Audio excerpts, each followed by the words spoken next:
My name is John Garcia. I sing in Vista Chino, and we are in Montreal.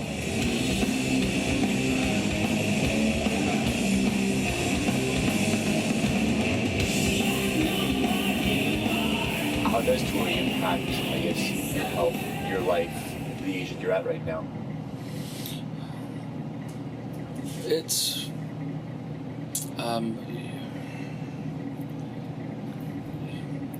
the difference between right now at 43 versus 23 is tremendous. The appreciation level I have for musicians that have been in this business as long as I have, you know, it's tough. It's a little rough, but you try to make, you try to eat right, and you try to not party too hard, and you have to harness a lot of that, energy, and just have it be omitted on stage. So it can be difficult. I can't go out longer than typically if I'm out longer than 3 weeks or 3.5 weeks. It's tough on me physically and mentally. I can't be away from my family that long, and that's really where it starts to hurt. That's important. They allow me to be out here, so I appreciate them, and I appreciate that I could still be doing this at my age, and especially with Bruno Fevery and Brant Bjork and Mike Dean, and it's something I don't take for granted, and I'm very lucky.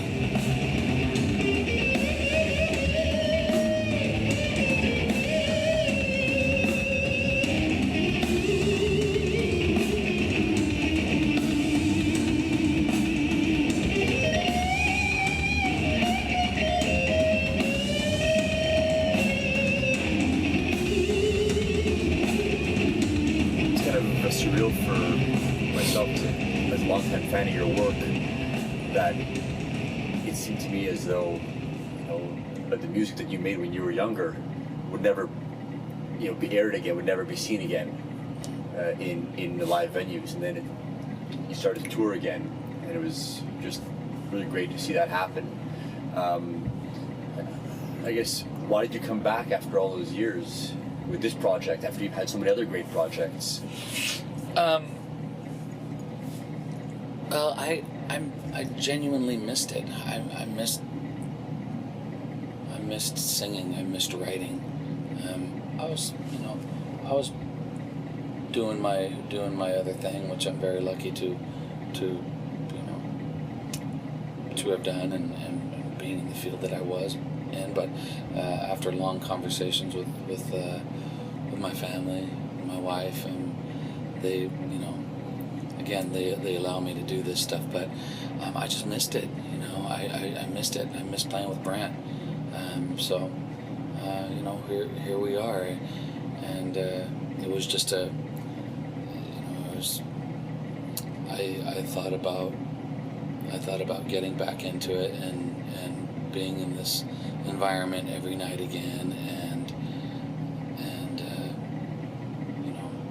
being away, and all the things that come with being a touring musician, and it made sense to me, and I love doing it. It's still very fun for me to get up there and perform and play live, and like I said, obviously with sharing the stage with Brant, Bruno, and Mike, it's awesome.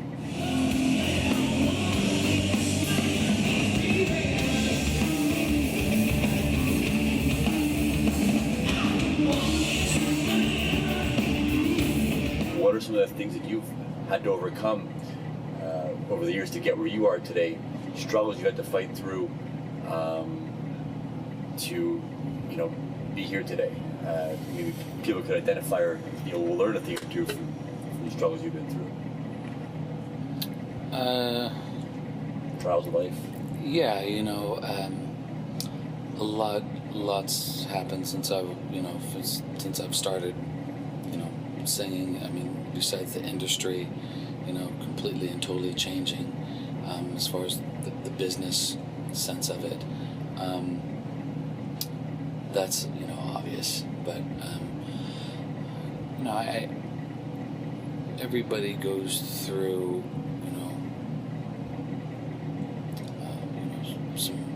some hard times in this business. I once ran into this character in New Haven, Connecticut, and we were loading in, and his shirt said, welcome to the music business, you're fucked.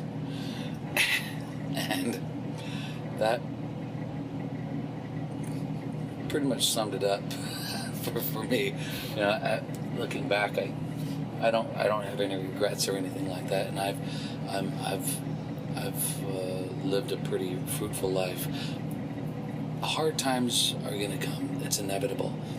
How you handle them is important, and it's not the hard times that I think about that consume me. It's all the wonderful times that I have with my wife and my two kids. That's what's really important, not the trials and tribulations of life, because that's a certainty. But to be able to remember my mother-in-law told me something. She goes, well, why would you want to bring your kids over to Paris for a show or something like that? She goes, they'll never remember it. That wasn't the point. I'll remember it. I wanted to remember those times with my kids, and that's what it's all about, And it's not the lawsuits in life that I worry about. It's not the problems with financial problems or anything like that. It's all the good times. It's me taking my son fishing. It's me taking my daughter fishing. It's me spending time with my wife, spinning the Colt records when grandma's got the kids. That's what's important for me. Again, they allow me to have to let me fulfill another passion of mine, which is singing. That's my other passion, is singing. One of family. It's number one priority. And the second, which I'm very lucky to be here, even talking to a complete and total stranger. That to me is baffling about something that I've done throughout all the years. So I appreciate it, and I appreciate this where I'm at right now, and how far I've come, and that's the how my answer to that question. I'm sorry if it was long-winded or what, but that's how I feel about that.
in society among family, the breakdown of the family. What are some of the reasons for it, and how do you, I guess, remain a good family man in spite of these like huge numbers of, you know, absent fathers and absentee parenting and all this? I come from a little bit of a broken family myself. I never remember living with my father, and I know I loved him to death,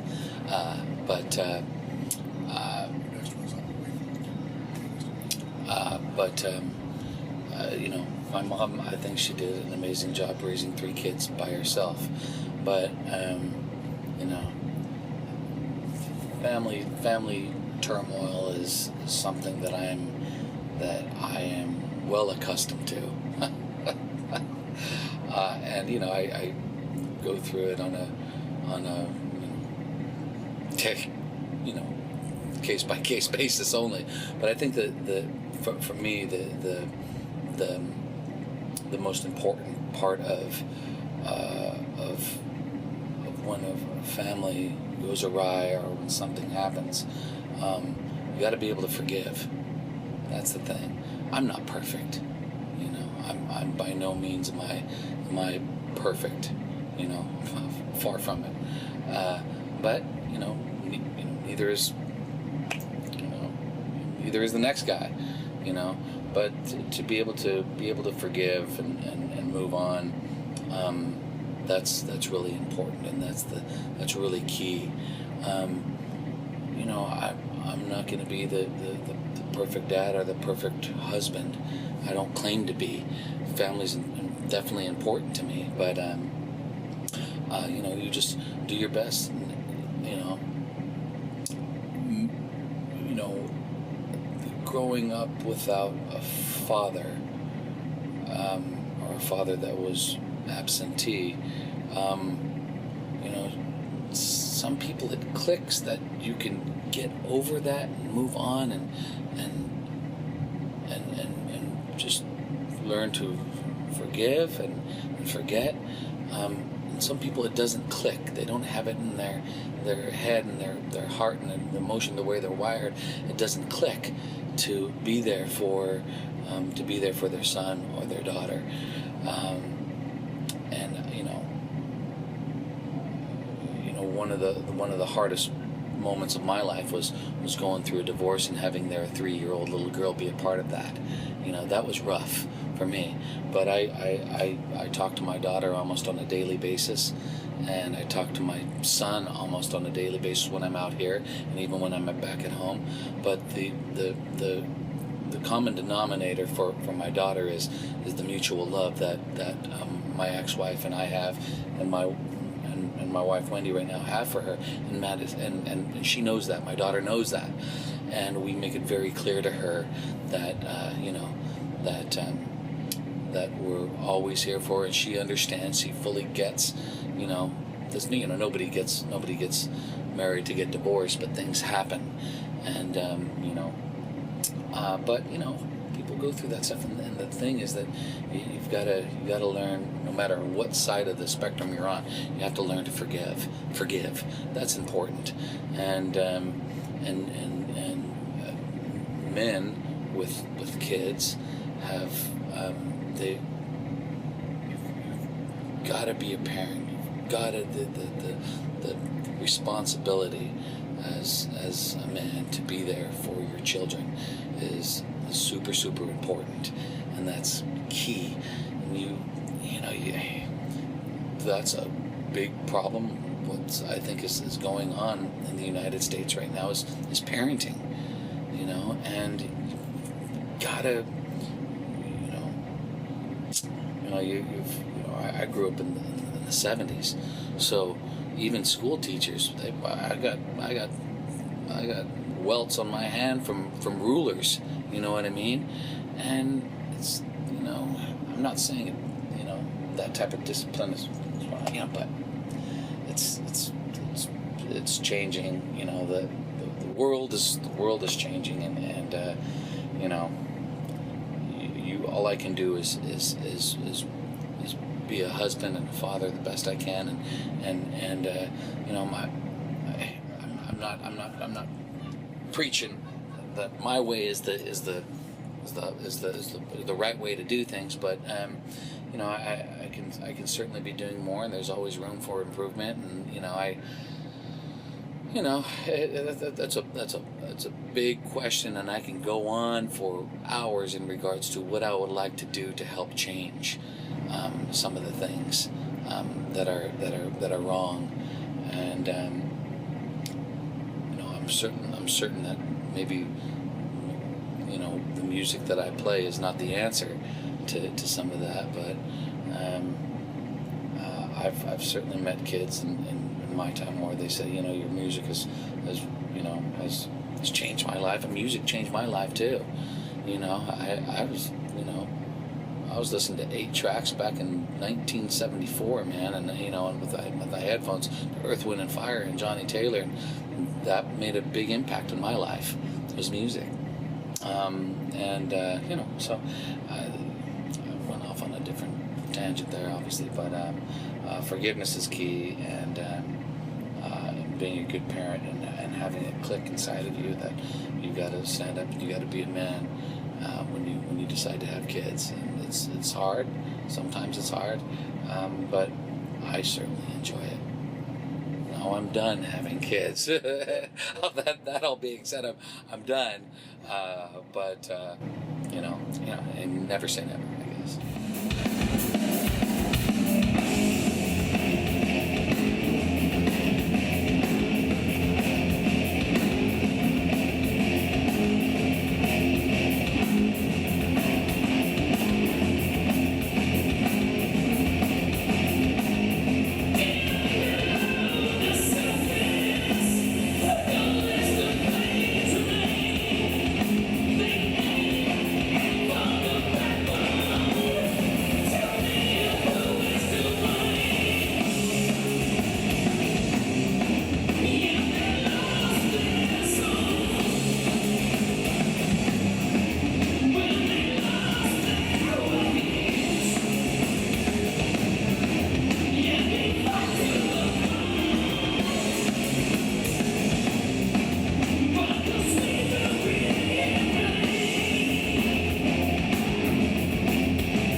Words regarding, I guess, your band and anything else that you put out there people should check out? Well, you know, Vista Chino is I don't think is a band that's going to change the face of rock and roll. You know what I mean? We're going to be doing this anyway. You know, and everything, all the BS that comes with the music business does not even deserve the word secondary, because it's all it is. And what it comes down to is the record we just got done making, and what we're about to do tonight when we play.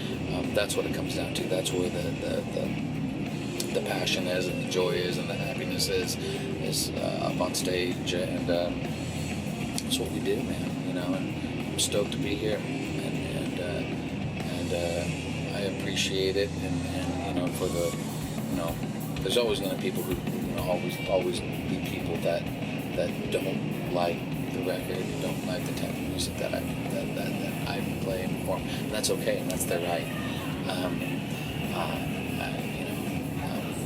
But I do appreciate all the love and support that this band has gotten, and it's super appreciated. And I know, you know, I know I can speak for Brant, Bruno, and Mike too, that we appreciate all the people who come out and show support and show the love, and thank you. Appreciate it. Thanks a lot, John, for your time. Okay.